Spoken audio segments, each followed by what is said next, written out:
నూటికో కోటికో ఎక్కడో ఒక్కడు ఏడ ఉన్నాడో గాని కంటికి కానరాడు అని అందశ్రీ అన్న పాట రాసిండు కదా. ఆగో ఆ మనుషులు కనిపించిండ్రు. మనుషులల్ల మాయమైన మానవత్వం ఇగో ఇక్కడ నిండుగా కనిపిస్తున్నది. ఇంకా ఇసొంటి మనుషులు ఉన్నారా దునియా మీద అనుకునే తట్టున్నారు. వాళ్ళెవలు ఏం చేస్తున్నారు అనేది నేను చెప్పుడు కాదు కానీ మీరే చూడు.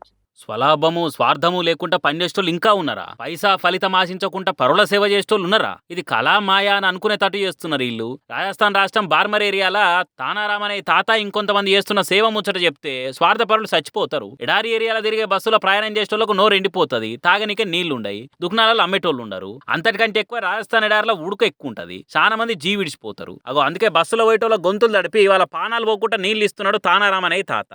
ఇదేదో ఫోటోల కోసమో ఎన్నికల పోటీ ఓట్ల కోసం లీడర్లు వేసే ఏషాల కోసమో సోషల్ మీడియాల లైకుల కోసమో లేకుంటే ఓవర్ నైట్ ఫేమస్ గానికో చేస్తున్న పని కాదు ఇది. ఎసొంటి స్వార్థం లేకుండా మంది మేలు కోరే పని ఇది. ఇట్లా ఒక్కరోజు 2 రోజులు కాదు, ఎండాకాలం మొత్తం ఇట్లనే చేస్తారట తానారాంతో పాటు ఇంకొంతమంది. ప్లాస్టిక్ బాటిళ్ల నీళ్లు నింపి బస్సు రాగానే బకెట్ల బాటిల్ మోసుకుంటూ పోయి అడిగిన వాళ్ళందరికీ నీళ్ళు ఇచ్చి కడుపు నింపుతున్నారు. ఇక తాగిన బాటిల్ తర్వాత వసూలు చేసుకొని ఇంకో బస్సులో వచ్చేటోళ్ళ కోసం మళ్ళీ నింపుతారట. ఇట్లా 1 కాదు 2 కాదు 21 ఏండ్ల సంది బస్సులో ప్రయాణం చేస్తున్న గొంతులు తడుపుతున్నారట.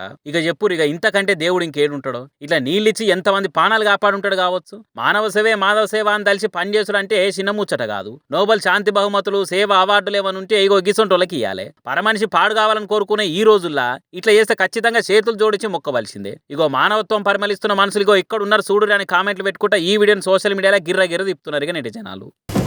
Student number 1 cinema interval scene లా జూనియర్ ఎన్టీఆర్ డైలాగ్ ఉంటది, యాదుందా?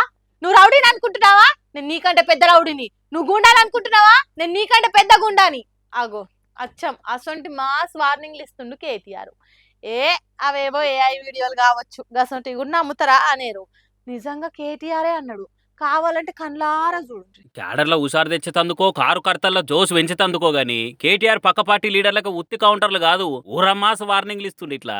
మరిగా మల్కాజ్గిరిలో ఏ లీడర్ను ఉద్దేశించానో ఏ పార్టీ నాయకునికి దాకేటట్టు మాట్లాడిండో అర్థమైన వాళ్ళు ఉండి ఓహో ఆయన నాన్న అనుకుంటే ఇంకొందరుండి ఆయనతోని మనకెందుకు సారు, వాళ్ళ ముచ్చట ముంగటేసుకుంటే వాళ్ళకి మైలేజ్ ఇచ్చుడు ఎందుకు, వాళ్ళని ఎంత లైట్ తీసుకుంటే అంత బెటర్ అనుకుంటున్నారు. మరి అవతరాలు అంటా ఉంటే మనం ఉత్తవుకుంటే వాళ్ళకి ఇంకింత సంధించినట్టు అవుతుంది కదా అని ఇట్లా అనుకున్నాడో ఏమో గానీ కేటీఆర్ మాత్రం ఫైర్ మీద పంచలేసింది ఇట్లా. తెలంగాణలో సామెత ఉంది, పొట్టోన్నెత్తి పొడుగోడు కొడితే పొడుగోన్నెత్తి పోషమ్మ కొట్టిందని. నేను గూండాను, నేను రౌడీని, నిన్ను కొట్టే గూండాలు రౌడీలు మా కాడ కూడా మస్తుగున్నారు. ఎవ్వనికి భయపడవద్దు, నేను వస్తా, నేనే ఇక్కడ ఉంటా, అవసరం అయితే మీరు భయపడవద్దని చెప్పి కూడా నేను కొడతా ఉన్నాను. ఏమీ చేయలేడు, ఎవ్వడు ఏమీ చేయలేడు. ఎంత పెద్ద రౌడీ అయినా గూండా అయినా ఏం చేసేదేమి లేదు. మిమ్మల్ని ఏ రకంగా కూడా ఇబ్బంది పెట్టేదేం లేదు. పొరపాటున ఒక కేసో ఏదో అయితే తప్పకుండా మేమే వస్తాం, దగ్గర ఉండి ఇడిపించుకుంటాం.